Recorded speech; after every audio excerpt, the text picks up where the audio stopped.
প্রিয় শিক্ষার্থী, এবার আমরা দেখব যে বুলিয়ান চলক। তাহলে আমাদের তৃতীয় আলোচনাটা কি?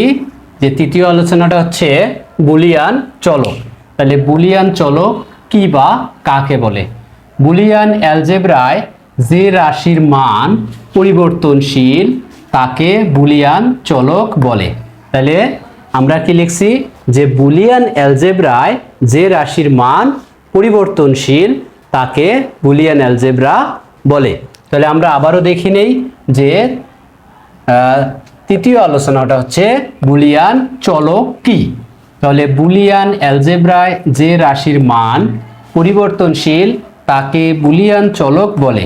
এই বুলিয়ান চলকের মান 0 বা 1 হতে পারে। অর্থাৎ বুলিয়ান চলকের মান কি বলছি? যে বুলিয়ান চলকের মান 0 বা 1 হতে পারে। তাহলে চতুর্থ আলোচনাটা আমাদের কি? চতুর্থ আলোচনা হচ্ছে যে বুলিয়ান পূরক কি। কি আলোচনা? চতুর্থ আলোচনা হচ্ছে কি?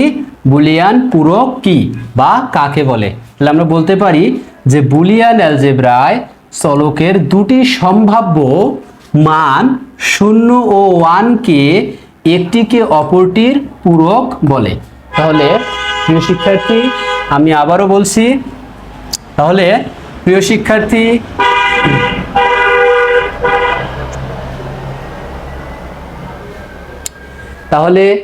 শিক্ষার্থী আমি আবারও বলছি যে চতুর্থ আলোচনা হচ্ছে আমাদের বুলিয়ান পূরক কি বা কাকে বলে।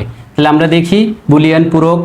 বুলিয়ান অ্যালজেব্রায় চলকের দুটি সম্ভাব্য মান 0 ও 1 কে 0 ও 1 কে একটিকে অপরটির পূরক বলে। অর্থাৎ 0 এর পূরক হচ্ছে 1 এবং 1 এর পূরক হচ্ছে 0।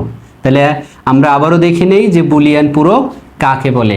যে বুলিয়ান অ্যালজেব্রায় চলকের দুটি সম্ভাব্য মান 0 ও 1 কে একটিকে অপরটির পূরক বলে। অর্থাৎ 0 এর পূরক হচ্ছে 1 এবং 1 এর পূরক হচ্ছে 0।